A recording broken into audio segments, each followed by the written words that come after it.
Olá, então esse é o 6º vídeo da série Mock EAD.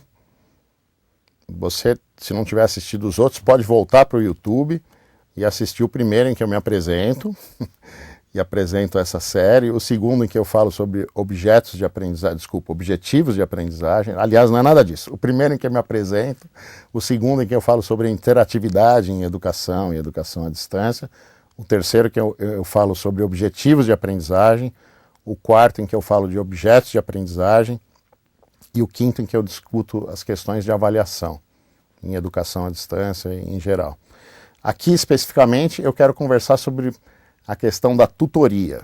Quer dizer, quem já me acompanha de alguma maneira e eu tá envolvido nessa discussão, sabe que o problema do tutor no Brasil, o tutor na educação à distância, é um problema gravíssimo, de múltiplas perspectivas, né? É um problema trabalhista, porque o tutor, na verdade, ele é um professor, né? Quer dizer, ele atua como professor, mas pelo próprio governo, no projeto da Universidade Aberta do Brasil, na UAB, ele foi classificado de uma maneira meio escamoteada, como se não fosse um professor, né? E ele não é remunerado como um professor, né? Quer dizer, ele é contratado por bolsa, ele é pago por bolsa, sem direitos trabalhistas, uma bolsa que dura 2 anos e depois desses 2 anos ele tem que sair da função. Então, quer dizer, é um profissional que, além de não ser remunerado como professor, não é vinculado ao processo pedagógico da instituição, né? É bárbaro imaginar que a gente conseguiu fazer isso no Brasil, quer dizer, a gente precisa comparar com outros países, mas é bárbaro imaginar que a gente conseguiu criar esse monstro, né? Essa figura, quer dizer, monstro não são os tutores, né? Isso é uma questão, todo mundo fala, João, você fala de tutor, você está criticando os tutores? Não, eu estou falando da falta de direitos que não são oferecidos a esses professores, da falta de apoio, né? Na falta de reconhecimento da função dele como docente, né? Então o tutor, ele é pago, ele é contratado como um professor, quase um terceirizado, né? Durante 2 anos, com bolsa, e recebe um valor ínfimo, né? Quer dizer, um valor que, se você compara um valor de um professor numa universidade pública, por exemplo, e que um tutor que atua naquela mesma universidade pública recebe, você percebe claramente que é um projeto de educação à distância que coloca a educação à distância numa posição muito inferior à da educação presencial, né? Tem gente que me fala, João, mas poxa, não é só tutor que tem educação à distância, tem professor, né? O professor no projeto da educação à distância, em geral, é o autor, né? Aquele que produz o conteúdo, um coordenador geral da disciplina. Mas quem trabalha com os alunos é o tutor. Então, quer dizer, numa sala de aula presencial, você pode usar um conteúdo de um livro escrito por um terceiro, que ele é o autor do livro. O professor é você. É você que está com os alunos, conversando, resolvendo, né? Se a turma é grande, se a turma é pequena, como é que se organiza. Então, quem está com o aluno na educação à distância, em geral, nos diversos modelos, é o tutor. Então, ele obviamente é um professor, né? Ele não é tratado como professor, né? Em alguns modelos de educação à distância, o sonho de quem está gerindo o negócio e está preocupado com o lucro, basicamente, não está preocupado com a educação ou com a qualidade, é que no limite você nem tenha o tutor mais, né? Você tem um conteúdo pronto para o aluno estudar, um PDF lá, alguma coisa. Você tem uns testes de múltipla escolha, que na verdade não precisam de professor para corrigir, porque o computador corrige, são 5 alternativas, uma correta, né? E uma nota e acabou. O aluno faz o curso e termina. Quer dizer, esse modelo é um modelo que dá medo, né? Amedronta, mas é um modelo que muitos programas de educação à distância estão caminhando para isso aqui no Brasil, né? Quer dizer, porque é mais barato, então é só produzir. Tem um custo de produção do conteúdo, pode ser vídeo, pode ser tutoriais, o que quer que seja, né?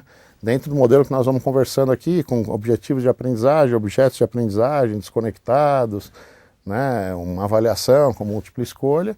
E aí, se isso for bem feito, você não precisa de professor, né? Quer dizer, a gente tem a ideia, inclusive, hoje do banco de questões, né? Que você tem lá um monte de questões, você sorteia para os alunos aleatoriamente, né? Se uma instituição tiver um banco de questões grandes, ela precisa menos ainda se ela estiver usando esse modelo de educação à distância, né? Se você pensa que a educação é um processo de ensino-aprendizagem, de construção do conhecimento, em que a interatividade exerce um papel importante, em que a colaboração também é importante, no sentido da construção colaborativa, porque é dessa maneira que os nossos alunos vão ser convidados a atuar quando eles forem atuar profissionalmente, quer dizer, em grupo, interagindo com os outros. Ninguém vai ficar sozinho fazendo as coisas, poucas profissões se resumem a isso, quer dizer, a maioria das profissões exigem construção de projetos colaborativos, significa que nós não estamos preparando os nossos alunos para o mundo real, né? E uma coisa que é muito engraçada, para a gente encerrar essa conversa, é o seguinte, é que a gente bolou, porque o que existe? Existe uma... Quando a gente traça um gráfico aí, a gente percebe que ninguém quer ser professor hoje, né? O cara vai estudar 4 anos de química, física, tal, para dar aula na escola, chega lá, vai apanhar do aluno, o aluno nervoso, o aluno não presta atenção, não tem... Então, assim, a pessoa prefere escolher outro tipo de atividade, não vai querer ser professor.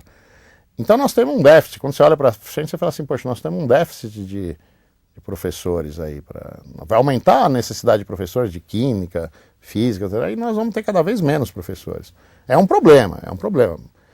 A educação à distância pode ajudar? Pode, a gente poderia formar professores à distância, né, num modelo interativo, semipresencial, né, uma série de modelos aí que é possível. Mas um modelo que foi adotado pelo nosso governo federal, pela Universidade Aberta do Brasil, é um modelo em que você tem tutores mal pagos, né, não reconhecidos como professores, dando aula para professores. Quer dizer, um dos objetivos principais da OAB é formar professores, ou continua sendo, formar professores para suprir essa necessidade que nós temos no país.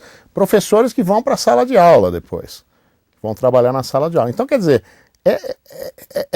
é incrível imaginar que um grupo de pessoas possa ter bolado isso, quer dizer, vamos formar esses professores num esquema assim, de dar um material para ele estudar, tem um tutor que não é professor, quer dizer, então ele não vai ter professor durante a formação dele, né? Ele não vai estar em sala de aula, ele vai estar lendo material, trabalhando dentro do Moodle, ou trabalhando dentro de algum software lá, respondendo questões de múltipla escolha, participando de alguns fóruns e tal, e aí nós vamos mandar esse cara para a sala de aula, para dar aula para os alunos, que não é nada disso. Quer dizer, em que ele tem que ser o professor, sendo que ele não teve professor nesse modelo, né? Porque ele teve um tutor que depois de 2 anos sai lá, que não é bem remunerado, né? Ele não pôde, na verdade as coisas estão todas prontas, as atividades estão prontas, né? As coisas vêm todas encaminhadas. Esse é um dos problemas, quer dizer, o tutor recebe muitas vezes o conteúdo pronto, a atividade de avaliação pronta, ele é quase que um monitor, né? Monitor para acompanhar lá e ver o que está acontecendo, seja nos polos presenciais, seja à distância, né? Então, enfim, quer dizer, a questão da tutoria não se resume a isso, a gente tem tido grandes discussões, a ABED tem um grupo de trabalho que eu coordeno, a Associação Brasileira de Educação à Distância, para discutir a questão da tutoria, existem outras associações discutindo, alguns sindicatos discutindo a questão, né? Associações de professores, eventos aí, discutindo, e é um tema que a gente precisa realmente... É alguma coisa que a gente precisa mudar no nosso país, porque senão o que nós vamos enxergar é daqui a algumas gerações, quando a gente tiver crianças formadas para os professores, que foram formados nesse modelo fordista de educação à distância, então, aí nós vamos ver o que vai acontecer com o nosso país. Quer dizer, e aí é tarde para mudar, e nós já temos história na história da educação do Brasil que você não muda um erro de uma geração, né? Então a gente tem que mudar esse modelo, nós temos que primeiro considerar que o tutor é um professor, é um docente, do ponto de vista trabalhista, de direitos, de remuneração, é um docente online. Tem tanto ou maior responsabilidade de trabalho do que um docente presencial, que está no mesmo nível, vamos dizer, né? E aí temos que acertar, refazer o modelo de formação, quer dizer, a educação à distância pode ajudar a formar professores no país perfeito, mas tem que ser de outra maneira, né? Quer dizer, e não só professores, no fundo, esse modelo de tutoria tem imperado, se o governo usou, por que as instituições privadas não vão usar, né? É muito barato e você pode ter um tutor para 500 alunos, 1.000 alunos, 2.000 alunos, né? Porque no limite você põe um monitor lá que administre várias matérias e não precisa nem conhecer as matérias, né?